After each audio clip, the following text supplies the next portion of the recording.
is this the first time you've performed sober, like on these tours? Literally the first day out of rehab, I had a show. For real? At Arizona State University. You went to rehab? Yeah, the first day out of rehab, I had to play Arizona State. Are you serious? Imagine that. So wait, did you when you went to rehab, did you feel like shakes and stuff? No, that's people that drink beer. That's what I learned. Really? Like the beer drinkers was the ones that had the crazy withdrawal shit. Because they'd start drinking first thing in the morning. And they have to. Like yeah. Drinking beer is like water pretty much. You know, you drink that shit all day, it ain't a big deal, you know? Yeah. But I was drinking liquor all day. Shit, I wake up and drink. What time is it? I could drink a beer. God, that's was rehab fun? Huh? Was rehab fun? Hell yeah. I think rehab was lit. I thought it'd be fun. It was great. It was like I'd never been to college, so it was like college for me. It was a great facility. The food was amazing. Yeah. Mm-hmm. But I ain't go to like no fucking rinky dink shit. It was like $50. Hot chicks too. That shit was like $50,000 a month. For real? Yeah. Did you have to pay for it? I got a grant. A grant? Mm-hmm. Music Cares. Oh, they sent you to rehab? Yeah. Where did you go? It was called. And Oh, you had to fly to rehab? What do you mean had to fly? They weren't about to let me go to rehab in Austin. They know I would have escaped. The motherfuckers put me in the mountains. So wait, did you party on the plane to get to rehab? I was drunk as fuck when I showed up to rehab. Fuck yeah. They put me in detox for 3 days. For real? Mm-hmm. They give you Xanax? Nah, they gave me something though. But yeah. We took our buddy to rehab one time. I'm still friends with all the motherfuckers I was in rehab with. For real? Yeah. Oh yeah, we ready? Yeah, we are ready, Danny. All right. 5, 4, 3, 2. It's the Danny Brown Show. Sit back, relax, you already know why you make studios. It's the Danny Brown Show. We about to get live. Let's go. It's the Danny Brown Show. Sit back, relax, you already know why you make studios. It's the Danny Brown Show. We about to get live. Let's go. Yo, what's up, dog? It's the Danny Brown Show coming to you live at YMA Studios here in beautiful Austin, Texas. I got the booth boys with me. And I got my booth lady. Hey. I don't like calling you booth girl. That sounds like, that's like, you the booth lady. I like the lady. Yeah. We got the man, the myth, the legend, Bert Kreischer in the motherfucking house. How you doing, brother? I'm doing great, man. Man, thank you for coming through, man. No, I'm excited. I wish we were recording the conversation we had before. I know, this. yeah. You was just asking me about rehab and shit. I think you're fucking fascinating. Why? Because, I don't know. It's hard to explain. Like the day I met you, you were in like a conductor's outfit. Conductor? Like a train conductor, it was like overalls with stripes. Oh, okay. Yeah. And I was like, who the fuck is this? And they're like, Danny Brown. And I was like, and I told you, I don't know much about, I'm a big hip hop fan. But then, and then I started like checking you out and watching your show. And I was like, oh my God, like he's like, you know, when you meet, you think like, I just told you with Freddie Gibbs. Yeah. I didn't know Freddie Gibbs. I never really followed him. Freddie Gibbs is fucking hilarious. He's funny as shit, but that's the guy I knew. I saw him on Rogan and telling stories. And I was like, okay, and then I met him at the store and he was a very kind dude. Mm-hmm. And then I listened to his music and I was like, oh, you're not supposed to meet people like that in person. You know, it's like, there's an allure. Gangsta Gibbs. If you hear the music first and then meet the man, it's different. When you meet the man first and then listen to the music, you're like, oh, I wasn't supposed to meet them ever. Yeah. You know? No, Gangsta Gibbs is some next level shit. But I like all your story about like getting sober. I like that a lot. I mean, the way I see it, like someone like you, like, you know, you drink, you having fun. Yeah. You know, with me, drinking was my escape.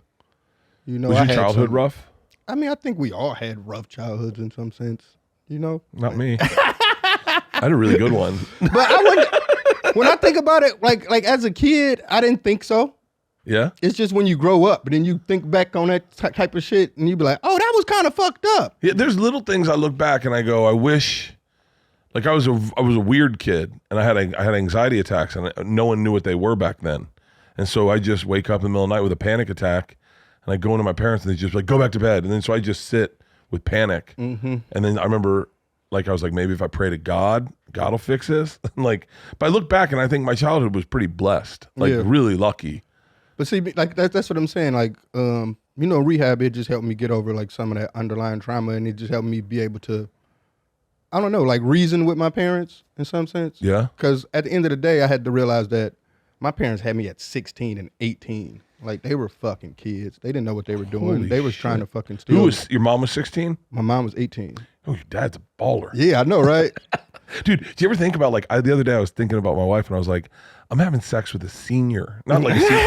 Like I'm a freshman and she's a senior. She's Yeah. 3 years older than No, me. it's the same way with me and my girl. I'm fucking a senior. Yeah, and I'm a it's the same way. freshman. Yeah. That's crazy. But my dad, shit, by the time he was 21, he had 4 kids. Yeah, he put in work. Yeah, so imagine him. So I just think that my dad, like, was still around, you know, in that Well, sense. you got to realize it's if you have a kid at 16, I heard the term arrested development. Mm-hmm. I knew the band, you know, but but I didn't realize that certain things, they say arrested development happens the first time you smoke weed, you're always going to be that age for the rest of your life. Well, yeah, I heard that. I could believe that. And I never feel like a grown up. I don't feel like a grown man. No, I don't either.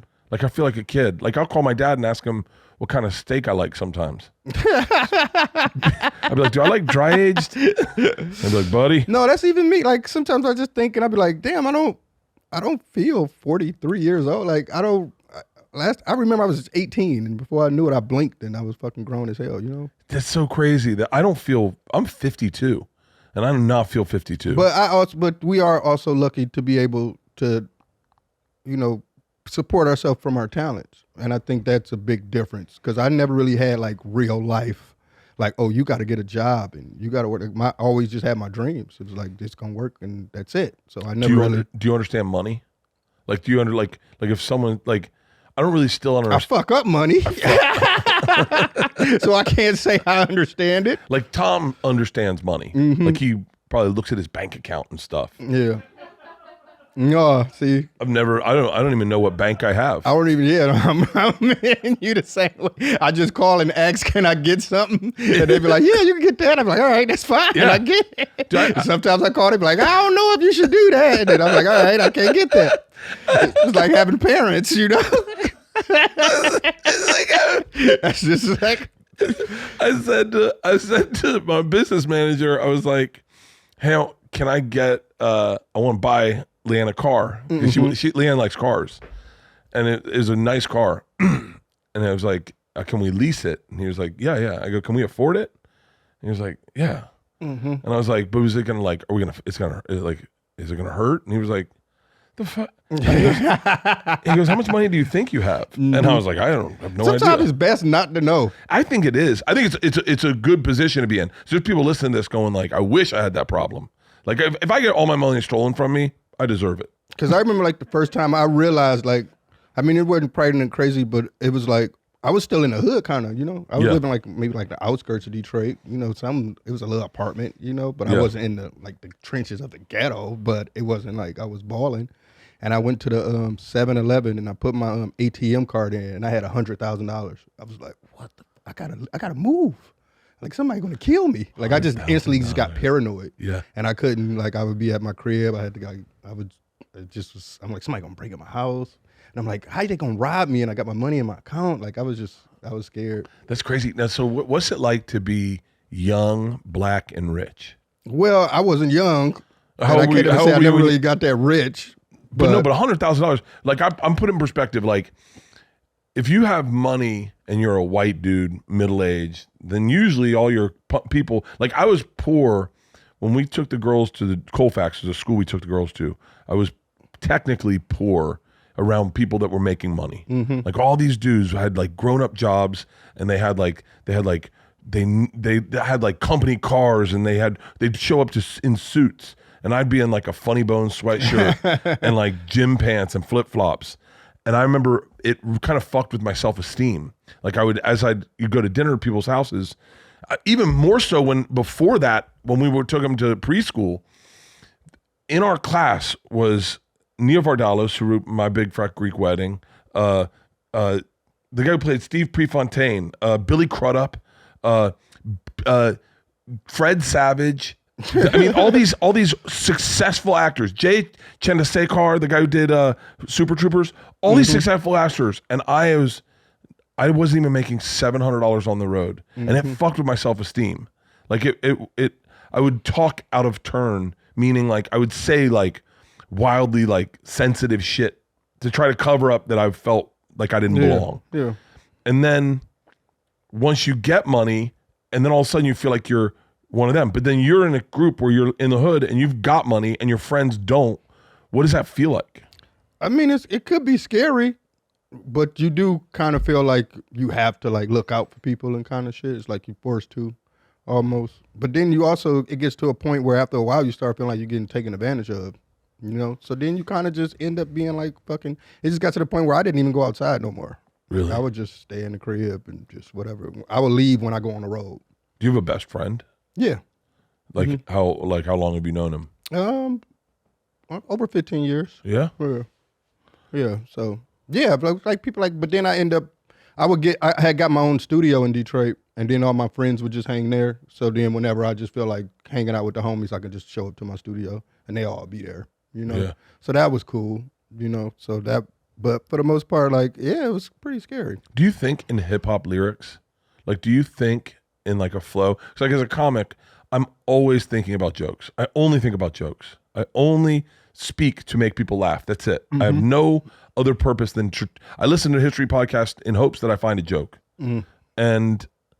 But do you think in like rhythmically or? Yeah, no, it's rap. I rap all day.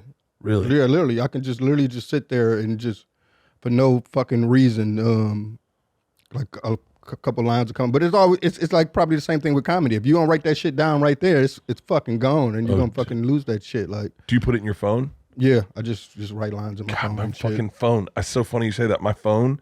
I always was a pen to paper guy. I liked sitting with pen to paper, and now this notes thing. My notes are like wild, and it's all new material. It's like just scrolling of way. just. I'm the same way. Yeah. We're looking about the same. I mean, it's wild. I do them by months. Oh yeah. Yeah, so I don't have to scroll so much, and then I just have my. And then I know where I was at. But so when I sit down and write a song, I can just go to these notes and maybe something might spark an idea here and there. If I get stuck somewhere, then I just go to them. That's cool. So it's just the same thing like with comedy. Like the other day, I was just sitting around with my girl and I was like, what's some dumbass? What the fuck did I come up with? A dumbass line came in my head.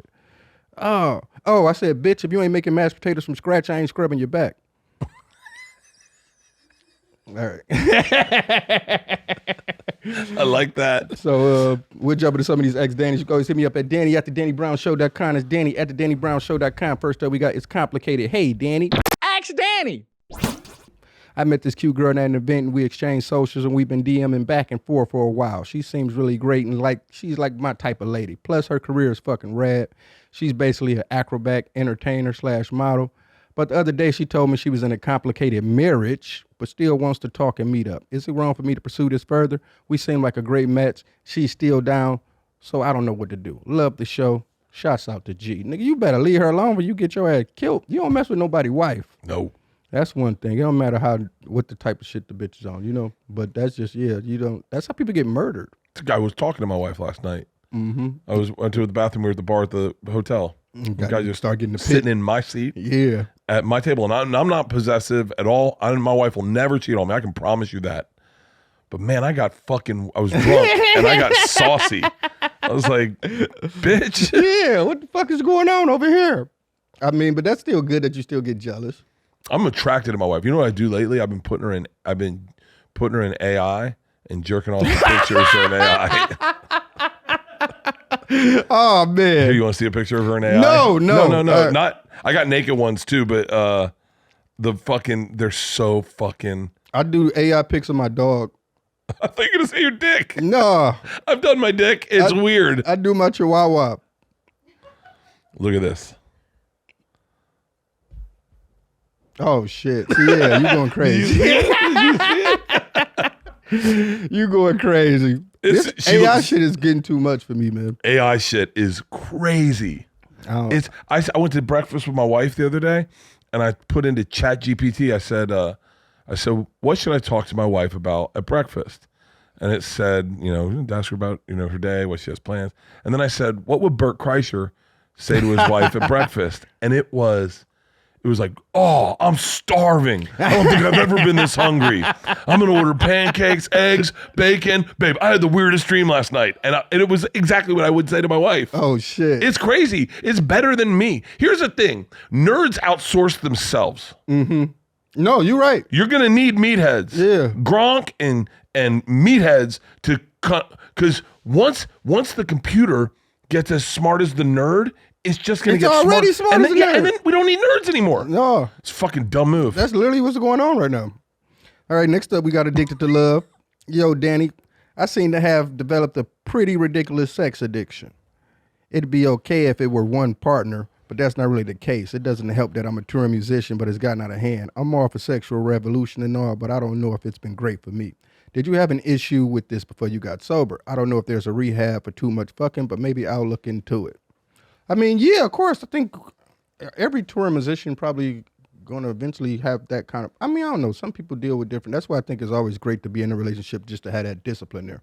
But I think a lot of times motherfuckers like in our world just fuck around with a whole bunch of bitches and shouldn't do shit for like validation kind of shit, you know? There's real sex addiction. Like, have you ever seen the guys that are sex addicts and they're like, yeah, no, I just suck some dude's dick in the fucking bathroom, and I'm like, that guy has got an addiction. Yeah. Like but I always think, I love your take. I said this one time on a podcast with Tom, and I got a lot of blowback from people in recovery, but the essence of my thought was, the problem is the person, not the drug or the alcohol or the sex addiction. You got to fix the problem inside the person. Yeah, it's the trauma. It's the trauma. You got to something fix you're masking. You're doing that to escape from something. Yeah, and know? this guy's sex addiction, it is. But I think with like a lot of entertainers and a lot of artists, that shit is just different. Like, I don't think like a normal person ever been in a room filled with like 300 women and could fuck all of them. It's hard for any man to have that kind of power and to not fucking indulge in that kind of shit. I enjoy just the idea that I could fuck other people. Yeah, that's good. Like, I've never cheated on my wife, but the idea that I could, Yeah, it's good and enough. I could get pretty hot pussy. Yeah. Like I kind of wish maybe I'll sign up for a Tinder just to show my wife who swipes right on me. But yeah, I think that's all it is. Like, I remember I got the worst fucking advice from another artist one time. He told me like, man, you know, you're so lucky to be a musician and artist. Like, you know, you so many women. And it's like not normal for men to be able to feel like they're the prize. Like, you can go anywhere and women just, you know, hitting on you everywhere you go and shit like that. So, you know, don't fuck it up by, you know, settling down too fast and being like that. Like, have your fun first. I didn't never had any fun. And I was like, damn, you right. Yeah. Before I knew But it. did you get pussy before you were an artist? Yeah. I mean, I wouldn't say Like, did you notice a difference? as much like as an I wanted upgrade? to. No, when I think about it, no, I wouldn't say I was. I was a scavenger though, so I would fuck anything. You know what I'm saying? So I got pussy because of those morals. But when I think about it, was I getting anything of quality or worth talking about? No. Is there one in your quiver? If a bitch had a couch for me, I was knocking it down. Ain't nothing like broke dick, I'm telling you. Is there one chick that Miss Pat says that? Yeah. Broke dick's great. I eat you out of house and home, bitch. It's the most wonderful time of the year for getting in on all the hoops, football, and hockey action at DraftKings Sportsbook. In the season of giving, we're being gifted college basketball and football, pro football and basketball, and pro hockey too, almost 24/7. And here's a gift for all the new customers. Bet $5 to get $150 in bonus bets if your bet wins. Download the DraftKings Sportsbook app and use code DannyB. That's code DannyB for the new customers to get $150 in bonus bets. If your bet wins, win your bet just $5. Happy holidays from DraftKings. The crown is yours. Gambling problem? Call 1-800-GAMBLER. In New York, call 8778-HOPE-NY or text HOPE-NY 467-369. In Connecticut, help is available for problem gambling. Call 888-78-97777 or visit ccpg.org. Please play responsibly. On behalf of Boot Hill Casino and Resort, Kansas, 21 plus age and eligibility varies by jurisdiction, void in Ontario. Bet must win to receive reward. Bonus bets expire 168 hours after issuance. For additional terms and responsible gambling resources, see dkng.co/bball. Is there anyone, when you look back at all the women you've had sex with, where you go, I shouldn't have done that one? All the time. What are you talking about? That list probably longer than ones that I should have. For real.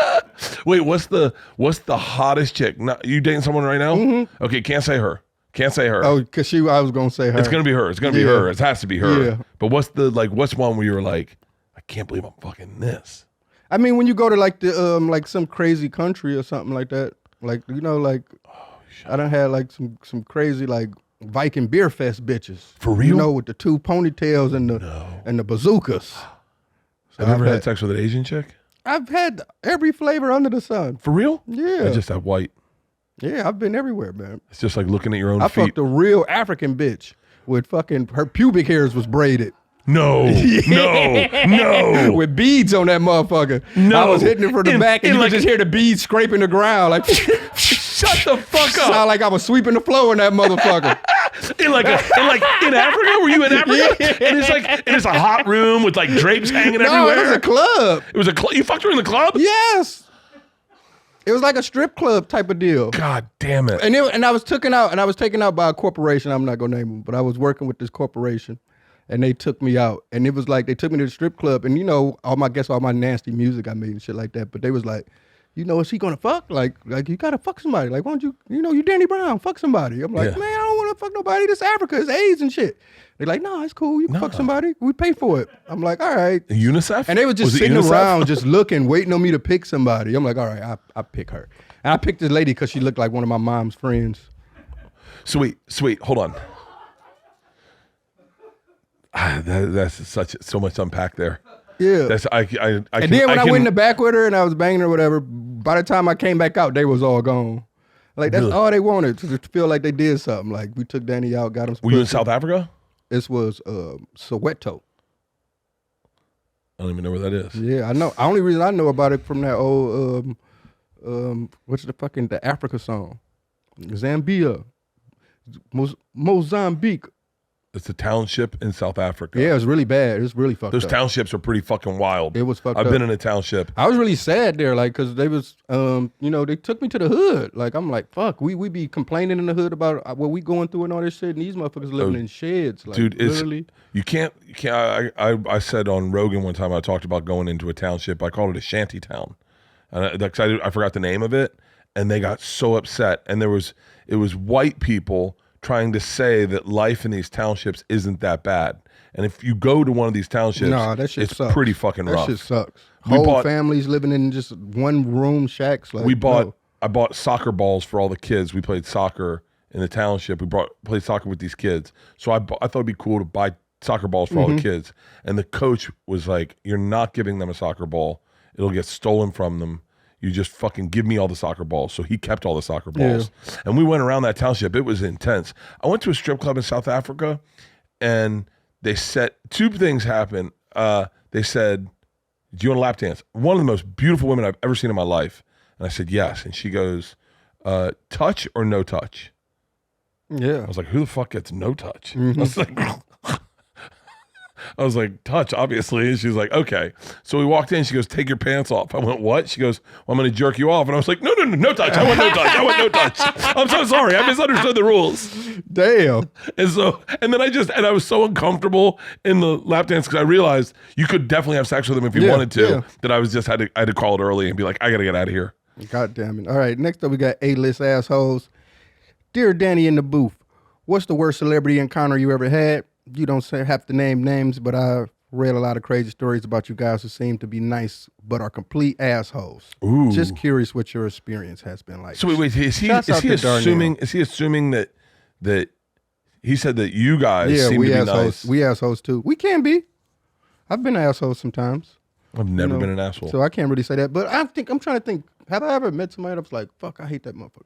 No, I don't think I really met any celebrities that I really felt like, I mean, I've had interactions, but I probably was in the wrong more so than them. I don't think I met anybody that I felt, because I know what people be going through, like I always just give empathy for people that's in this world, So I'd be like, man, you don't know what type of shit they've been through, so I just chalk it up to that. I've never been, I would argue I've never been an asshole to anyone, because for whatever reason, the thing that got me entertaining is like whatever void I'm trying to fill. any adulation, anytime I interact with someone who either recognizes me or might recognize me, I'm just so happy and grateful that it's happening that I would argue I've never had it. Here's an interesting interaction I had. I had a really negative interaction with Gene Simmons. You know who Gene Simmons is? Kiss. Yeah. And I talked about it on Rogan, and I was like, fuck Gene Simmons forever. And then I was at my show at the Forum, and his son Nick is there. I know him. He's a tall kid. You recognize him. Good looking kid. And he's like, hey man, I'm such a fan. And I was like, oh, cool. And he was like, my dad's a fan too. Would you like to meet him? And I said, no. And he said, why? And I said, I'd rather not say. And he was like, my dad treated you poorly one time? And I went, yeah. And he goes, can you tell my mom about it? So he brings his mom over. His mom's beautiful. And he goes, Dad treated him like shit one time. I want you to tell him the story. So I tell Nick's mom the story about Gene. They go, that sounds like him. They go, bring him over. Gene Simmons is there. Now, only time I met this guy, I had the worst interaction with him in the world. And he was like, hey, you're very funny. It's a pleasure to meet you. And his son's like, you treated him like shit one time, Dad. And he was like, did I? And I said, yes. And he was telling me the story. So I have to tell Gene Simmons the story of a poor interaction that we had. And that guy looks me in the face and he goes, I would like to give you my sincerest apology. I have treated some people negatively, and I by no stretch of the means did I. And he gives me a fucking most sincere apology. And then he gives me $5. $5? And he goes, that's for your trouble. Don't ever say I didn't give you anything. $5? But I fucking love Gene Simmons now. I fucking love Gene Simmons. Well, I guess that was nice. Yeah. But no, I can't say I've met any. I mean, celebrities, I mean, everybody has their shit, man. Bert, you a music guy. Yes. Marry, fuck, kill, Jeff Tweedy, Conor Oberst, or Jimmy Buffett? Now, oh, fuck. Oh, God. I'm going to kill Connor. Oh, rip? God damn. I have to because I can't. He the youngest one, ain't he? I'd marry Jimmy Buffett and I'd fuck Jeff Tweedy. Oh, shit. Jeff Tweedy, those are three of the whitest fucking, do you know those guys? Yeah. Do you know I got a Jimmy Buffett shirt. Jimmy Buffett, I met him when I did Red Rocks. Yeah. You know what's so crazy? A guy said to me the other day, he's over at our studios, and he said, you know, I've been meaning to reach out to you. This guy's manager. He was like, I was with Jimmy Buffett the week before he passed, and he brought you up a couple times. And I went, are you fucking serious? That's crazy. I guess he had tried to reach out because we exchanged numbers. I got a new fucking phone. Oh, shit. And I missed a text or a call from Jimmy Buffett. Theoretically, I don't know because I never saw it. The week before he died. I was such a Jimmy Buffett fan. Yeah, that's crazy. But Jeff Tweedy's, I creeped him out one time. I creeped him out really bad. I'm not good with celebrities. Like if I meet a celebrity, I just trauma dump on them. And so Jeff Tweedy, I was like, we were backstage at Red Rocks. I met him at Red Rocks too. I usually book Red Rocks with whoever's playing the next night so I can go see them. Oh, dope. Yeah. Yeah, I love Red Rocks. I'm actually about to be there soon too. Are you serious? Yeah. That's going to be. I play there, I feel like once a fucking year, I feel like. I usually do once a year. I took a year off, but I do once a year because I didn't do this year. The air don't fuck with you out there? No. I always got to get an oxygen tank every time I'm there. I get IVs. Okay. I get IVs before I perform. Yeah. I get IVs a lot though. I hate performing. I mean, and I'm saying I don't hate performing in Denver, but when I was smoking and like I used to be so fucked up by the time I get on stage, couldn't fucking breathe and shit. Yeah, Aspen fucks me up. I love Aspen's Aspen. too tall. I love Aspen. Aspen gets me. Vale gets. I had to do a corporate in Vale. I was high on Oxys.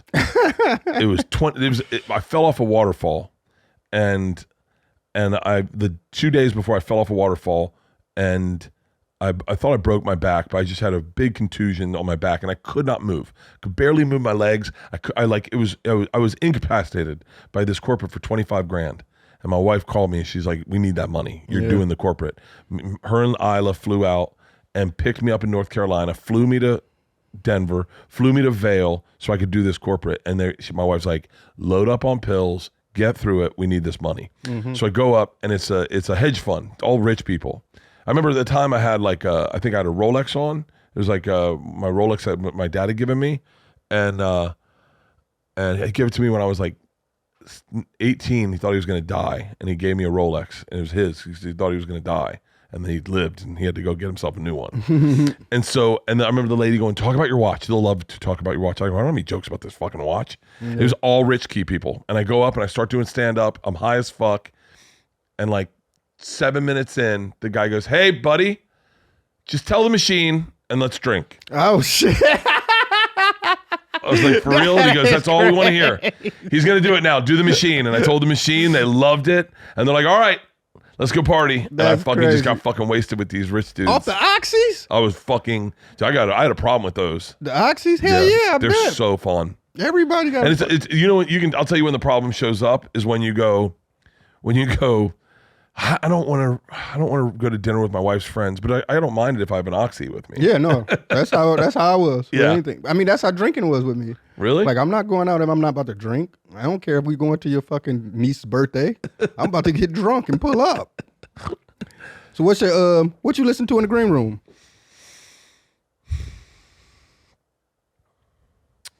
I don't know. I got this. Is music like a thing for you in the green room? No, look at this picture of my wife. I know. Look at you. God. No music. I'm not like Tom. Like Tom's really different. Like I like to work out before. I don't really spend much time in my green room. Oh, really? Yeah, like you just show up when it's time to go on stage. Yeah, so I have a real organized schedule. When I go to a venue, I like to do stuff during the day, like an activity, something fun, maybe a hike or something, and then I come home around 4:00. I like to take a nap from 4 to 6. Show starts at 7:15. At 6:00, I go straight to the gym and I work out hard as fuck for an hour, and then I take a shower, and then I walk. I like to go into the green room, have a coffee, and then I go right to stage. Oh, Tom likes to change the lighting. Like he puts red lights in there, and he listens to like old school hip hop and and just kind of zones out. I like to get ready for the show, and then after the show, we'll listen to Goose. We play Goose a lot after the show. Like we have a meet and greet, we'll play Goose. I don't like when I do shows. I'm in the green room for hours. Really? Yeah, I don't like feeling like I'm rushed.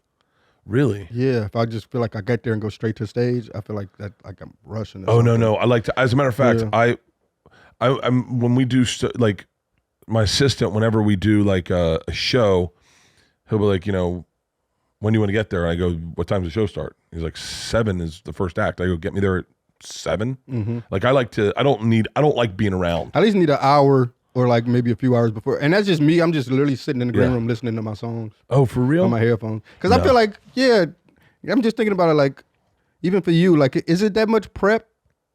No. Yeah, that's what I'm saying. Like, your jokes and shit. Like, your bits. You can just go up there. Like me, like if I fuck up one word in a song, and then it's like a train of events. Fucking up one line, it fucks up the whole shit. And then I can't, you know what I'm saying? So I got to make sure I'm fucking crystal clear, perfect.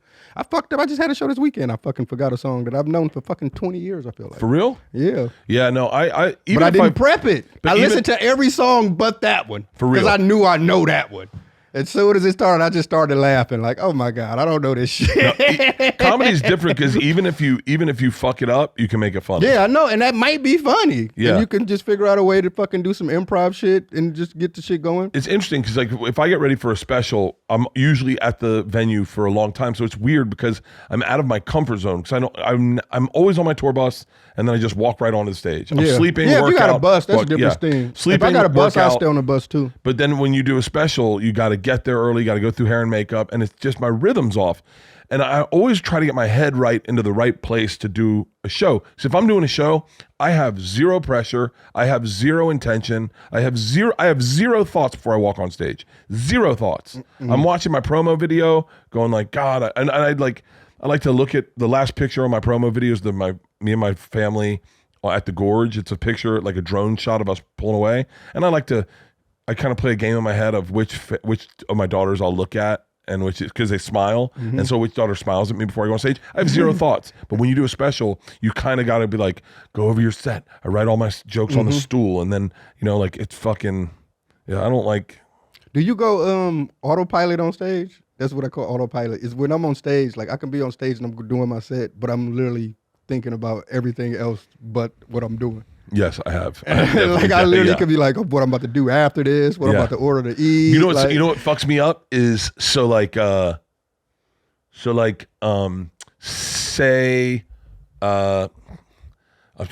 say Jelly Roll's there, right? Mm-hmm. I just one time this happened, and I go and I'm doing the machine, and I'm like, I know I'm going to sing the national anthem. I should bring Jelly Roll out. And as I'm telling this, I was like, I should bring Jelly Roll out. I wonder if he's by stage. I wonder if that's what I'm saying. And I'm going like, is he by stage? I should look over. I don't see him over there. Is he over there? Maybe he's behind. I wonder if he's in the green room. I should get someone to get him. You know what? I'm going to stop the story and pretend I'm going to do it, and I'm going to send a text to the group, and then that'll make me fucking insane because I have so many thoughts, and I'll be like, 22 years old, because that's an autopilot story for me. To me, that's one thing I could really take pride in, that I could do that shit. Because I can literally be on stage singing one song, prepping the next one. Yeah. Being like, all right, I know the first 4 bars. Like rapping that, like I'm on stage rapping a song and I'm in my head rapping the next song. I remember when I was young, because when I did the clubs, I never had an act. Like I would just improv the entire thing. That's crazy. But I loved it. It was all of the moment. It was a little crowd work, but it was like,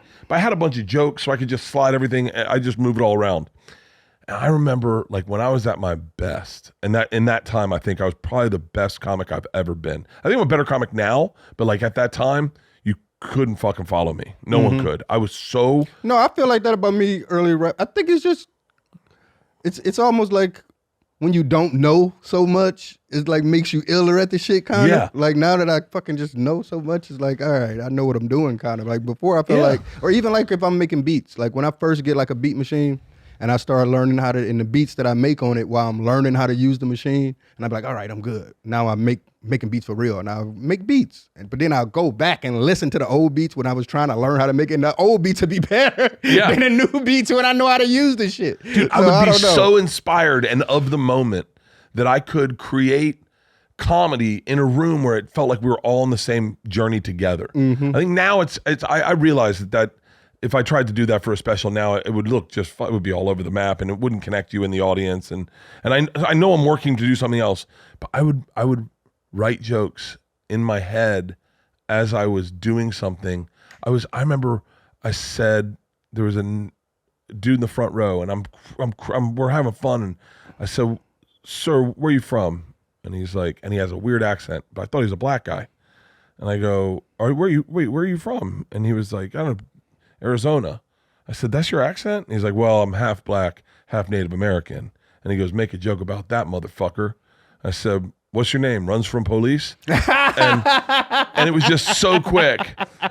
Sitting free throw. Like I just bam, bam, bam. And I couldn't stop. And the whole show, I'm doing stuff, and I'd come up with a new one, and I'd hit him with it the whole show. And I go, but I don't do that anymore. That was fire, though. Yeah, that was fun. All right, man. We're jumping to some of these web videos. Get ready to get up out of here in a minute, man. Thank you so much for coming through, Bert. Buddy, thank you for having me on the show. I've been watching the show, obviously as part of this fucking conglomerate. But I think what you're doing is so fucking. I think everything you've done is so cool. The way you've run your career is so cool. But I think this is badass. Thank you. I have fun doing this, man. That's some weird shit from the web. What's up? We got some videos? Finger game. I know this guy. I know this guy. Oh, I know this guy. I fucking know this guy. He's in my algorithm. Yeah. Check. BDE. With respect. Play it again. And I'm kind of funny and sort of cute. Finger game. Check. Oh, shit. Tongue game.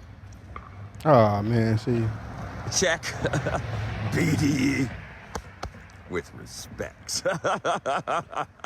And I'm kind and funny and sort of cute, charming as shit. Oh, he is Do have a lot going on. Yeah. Women like me. I just get vibes, man. Can I tell you what's crazy is when I watch this video, I was like, this guy does fuck. Really? He does. And I was like, I bet my heart breaks for the women that fall in love with this guy. He doesn't have a moral compass. He's got a weird fucking beard. He's got looks like Wolverine. I don't think he'll turn down no pussy. He hitting anything. Oh yeah, he fucks everything. That's what I'm saying. He has fucks everything. He be lurking in convalescent homes and shit. I know these type of motherfuckers. I bet he's got abs too. Yeah, them crackhead strength. Yeah. You know? Because he looked like one of them type of motherfuckers that show up at your, like, you need your grass cut. Be like, man, all right, man. $10. Yeah, that's crazy that this is in your fucking feed too. This guy, big dick energy. Great teeth. Yeah, but you're right. He fucking all the crackheads. We got more of that Russian stuff. Oh, yeah, I love this. What's this? Primetime cinema. Oh, shit. Oh, she. Oh, they got the bread now. Oh, man. This is the greatest shit on the internet. What did I just watch? It was hey, I don't know, but we got to keep this going. I want to just keep seeing more of them every week. But this is, they got the money now. They getting money, huh? They get American money, though. That's America. Those aren't rubles. Yeah, they ain't in America for sure. Yeah, we watched this last week, man. I don't know. They've been coming up with some crazy It's not a bad promo. Yeah, I mean, I don't know what I don't get. Every time it's just an artistic masterpiece. Every time I see these videos, I want to know is the person in the pictures, were they killed in the Ukrainian war or something? I don't know what they got going on. I think one of those guys rode the bicycle in the Yeah, last that one. was him. He was on the bike. Yeah. Oh, what if they saying he gone? He's died. Damn, they done took my nigga out. He was drunk on that bike. I've been trying to do research on them, but all the comments are in Russian, and then in their description, it's just like Mercedes-Benz spam links. And stuff. I've been you know me in my crazy internet, but I've definitely been into Russian trash streaming, which is like a whole genre of just like Russian streamers, but they do crazy shit. Like Russia, like domestic violence is not looked the same way as over here. No. Like they be on live streams beating they bitches up. Do you know that's why they tried to adapt Everybody Loves Raymond? You know the TV show Everybody Loves Raymond? They tried to adapt that for Russia and make a sitcom in Russia. And they was like, we'd have beat this bitch up. They were like, they said in the first writer's room, why would he let his wife talk to him like this? Yeah. Why wouldn't he hit her? Yeah, he smacked And they were that like, bitch. what? And he was like, no woman would ever speak to, he would smack her. That's how it would work. No, yeah, I've watched the Russian. I was actually watching this weekend. I watched the Russian trash stream. Who's the big Russian internet guy that like there's videos all over the net? I follow the dude too. The big Russian internet guy. Do you guys know who I'm talking about? No. I'm see if you can find it. There's one internet Russian guy who runs everything. Vitaly? Vitaly. Yeah, I know Vitaly. Yeah. Yeah, he doing the pedo hunter shit now. He is? Yeah. That's his new content. But yeah, Russian trash streaming. I was watching one last weekend. This motherfucker smacked this bitch, cut the lights off, fucked her, cut it back. All this is on YouTube. I'm like, what the fuck is going on? Do you know when you see those Russian porns where they blindfold her and then they switch? Oh yeah, banning trash streams. They trying. I mean, it's been going on for too long.